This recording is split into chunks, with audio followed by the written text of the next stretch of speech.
Story number 1. I was living in a university town when this happened, which was a few years ago. My buddies still had 2 semesters remaining, but I just had one. And I made the decision to share a room in a house with 2 guys I met on Craigslist in order to save money. That may sound bizarre, but that's not the strange aspect of it. After returning home from a neighborhood run, I made the decision to immediately take a shower. The entrance door banged loudly while I was shampooing my hair. I didn't concerned about it at first because I assumed my 2 roommates, who were buddies, would have guests visiting.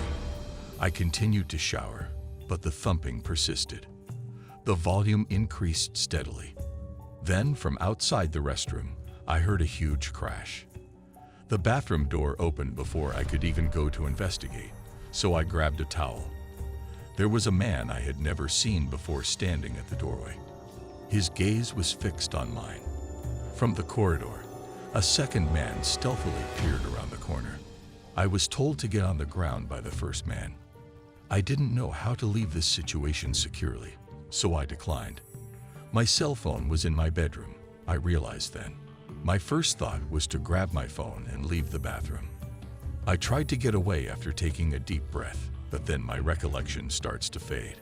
All I recall is what my roommates later told me. Thank goodness they were back home. When they heard me shouting, they bolted from their rooms. The man seemed angry and desperate, and he let go of me when he noticed my companions. He insisted on receiving his money. "We don't have your money, and we don't even know you, so you might have gone to the wrong place," my roommates retorted, still bewildered and afraid. Following the heated exchange, the 2 men turned and walked out the front door, slamming it shut. This is the point at which my memory returns. I broke down on the floor, sobbing uncontrollably. I was finding it hard to believe what had transpired. Like a beetle, I curled up on the floor and lay face down. I called my mother from my room when I was able to regain control of my body. By the time the cops showed around, I was hardly able to tell her what had happened. The 2 men were kicking the ancient 1920s door in part to get inside, which is what caused the banging and smashing sounds I heard earlier. The police arrived in a matter of minutes. I gave them what little, if anything, I could remember. It wasn't even noon when the cops responded to their 50th home invasion of the day, despite their best efforts to assist me. Even after 10 years, I still find it difficult to discuss what transpired. Story number 2. In November 2018, I moved into my apartment after my ex-wife requested me to leave. Although it was a difficult period for me, Craigslist helped me find my roommate. He frequently spent extended periods of time away for job trips. He appeared laid back and friendly when we first met, so I assumed it would work out nicely. But as time passed, I began to feel uncomfortable living here. I asked him about the apartment and himself one day, and he said that everything was fine until I asked if there was anything out of the ordinary, like odd noises or strange neighbors. After pausing for a while to reflect, he continued, "There are moments when you feel like you're not truly alone. Though I don't think ghosts exist or anything, there are moments when it feels like someone else is present." Then, roughly 2 months later, I met Frank for the first time. It was winter, so when I got up one morning at about 5 in the morning, it was still dark outside, cold and quiet, much like that room always felt at that time of year. I looked over at my closet and saw that it was abnormally dark.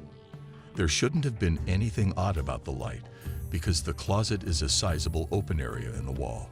However, I noticed a towering dark shadow standing in the middle of my closet. Despite being covered by 2 blankets, I had a chill down my neck. I tried to fall back asleep after closing my eyes. Around 7 in the morning, I woke up and felt good. When my son visited my flat for the first time, that's when the next weird event happened. After much negotiation, my ex-wife eventually granted me custody rights. After about 9 in the morning, I brought my son to my house, and we had a fantastic day of playing together. At the age of 7 months, he enjoyed exploring the floor by crawling. I was a little concerned when his mother told me that he was terrified of bathtubs and sent him these adorable little sneakers. I chose to use a mineral bucket I had instead to make him feel more at ease. However, while I prepared the bath, I experienced the same chill once more. It felt weird, especially with my son present, but I made an effort to put it behind me and concentrate on enjoying myself with him. With my roommate gone for work, the apartment was dark and my son and I were alone. My son lay down for me, and as he finally dozed off, I turned around to see a shadow disappear from my room. I chose to follow it since I was curious about what it was. Upon entering the living room, I observed that a certain corner was far darker than it ought to be. Despite my best efforts to remain skeptical, I couldn't help but wonder whether I was simply nervous from making sure things went smoothly with my son.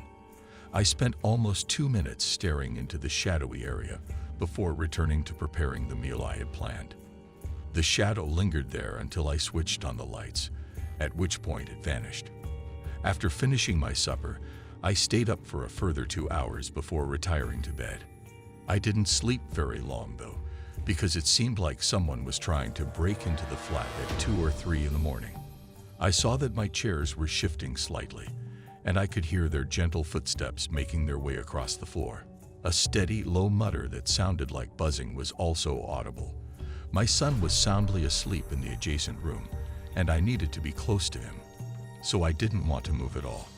During the course of the odd noises, which lasted for roughly 20 minutes, I could feel my anxiety rising. After that, I stood up, opened my door, and as I walked down the hall to the living room, a chilly gust of wind rushed down my spine. I froze when I looked at my dining table. My son's shoes were on top of my son's mineral bucket, which had been filled with water, but I didn't want to trust what I was seeing or give it too much thought. The last significant event I experienced was returning from the bar with buddies. I play pool for most of the time, and normally only have one drink. Nevertheless, I became aware of the apartment's silence as soon as I opened my door and entered the kitchen to start cooking. Something was standing beside the table and staring at me from the corner of my eye as I started to open my refrigerator.